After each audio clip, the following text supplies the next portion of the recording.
Welcome to the extended July edition of the Missouri School Boards Association's Board Report. We begin by looking at how a very busy legislative session affects school policy and what to watch for as the new school year approaches. MSBA's Chief Labor, Law, and Policy Officer, Susan Goldhammer, explains the process of what the policy department does once the legislative session ends. But as soon as the legislative session ended and we knew what bills had passed, the attorneys in our office read all of the bills line by line, looking for things that might impact our school districts. We tag things for policy development, what needs to be done. Then we start to triage. This year, there was so much that passed that we were worried we were going to have a policy update of 40 or 50 documents that would totally overwhelm our school districts and school boards. There's only so much you can process per meeting. And so we did a triage and we've pulled out three. We're going to have three updates to get everyone caught up. Now, the summer is always an unusual time because we have to wait for the governor to sign these bills before we can send anything out. And he has this year until July 14th.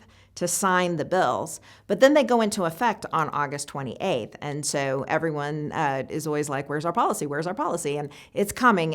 But there's always this kind of grace period of time because we serve over 250 school districts with policy services. And so getting policy out 50 documents to 250 districts, and of course making sure that we help customize them. If you use our full maintenance service, it takes a little bit of time, and it takes time for our school districts to read them, process them, understand what it's about, customize it for their particular district, and then get it adopted. We do get the question a lot. Some of my school districts have a process where you get a policy and you read it 3 times, or some districts read it 2 times before they adopt it. That's not actually in law. That's not required by law. It's not a bad practice because the purpose of those kinds of practices is it lets the staff and the community know that you're considering changes to this policy and allows for them to give input. But it can be a little bit of a problem for districts, particularly if the change is required by law. Like if you don't have an option, it's nice to provide people input, but if you literally have to have a policy like this in place. And I do worry. I have a lot of districts that, let's be honest, nobody ran for school board to adopt policy, although I've had a couple board members correct me on that. But most school board members aren't particularly jazzed about reading board policy or adopting board policy, but it is such a crucial part of being on a school board. And we have districts that, because maybe of lack of interest or maybe because the focus was on some other thing in the district, have gotten backed up in their policy adoption. And that is a problem. It's a problem for a lot of school districts because that essentially means they're out of compliance with the law. We encourage any district that uses our policy services to please contact us. We will help you get caught up. I will personally talk to you and explain to you the changes. We can help you plow through, but we really need to get caught up. MSBA typically sends out 4 updates a year. This year, we could have 5 or 6 updates. And so it's a busy year. And we just really don't want people to get behind. Susan says that while many policies are being updated, there are 2 that are getting the most attention. There's actually 2 pretty hot issues. I mean, quite honestly, all of the policies need to be updated as they come in. But there's 2 that I have districts that are really looking for. And one has gotten a lot of media attention, and it's the cell phone policy. So Senate Bill 68, which has not yet been signed into law, but will be signed into law no later than July 14th, imposes a pretty strict rule regarding student use of not just cell phones, but all personal communication devices.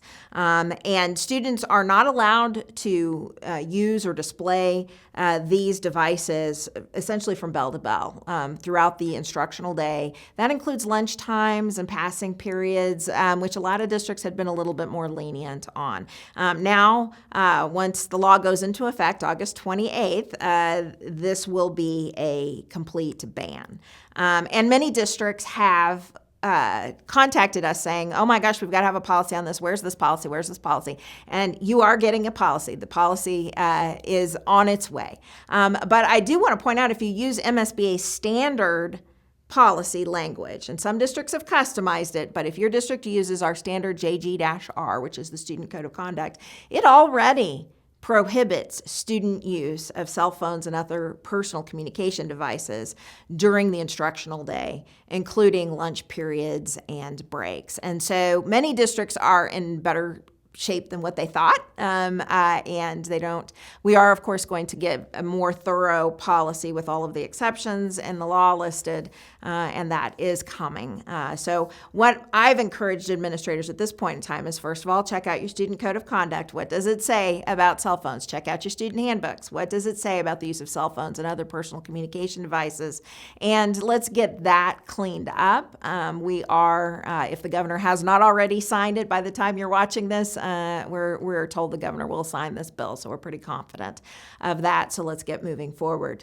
The other one, which I think is going to get a little bit more attention as we get closer to school starting, is that the legislature has now passed a law that requires school districts to allow resident students who are homeschooled attending family-paced education, which is essentially a homeschool where they accept voucher money, or attending virtual schools. Those kids in your district are required to have an opportunity to participate in district athletics, fine arts, and co-curricular activities, even if the child is not enrolled in your district. So that's kind of a big change, and I think as word gets out to our homeschooling community, districts are going to see more headlines, and I think they're going to see more parents inquiring about participation. I know that MSBA is working very hard to get bylaws changed, emergency rules put in place this summer and sent out to your district, so you'll probably hear more about that.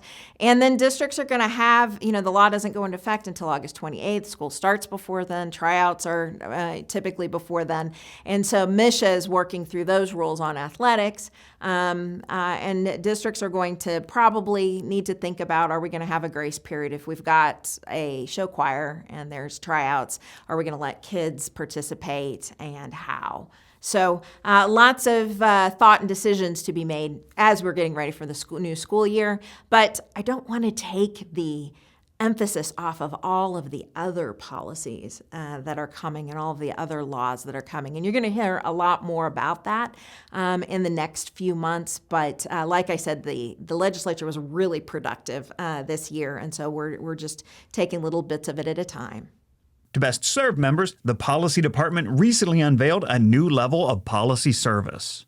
So MSBA has now 3 levels of policy service, and we're just trying to find new and better ways to meet the needs of our school district. So if you're a member of the Missouri School Boards Association, you have access to our policies for free.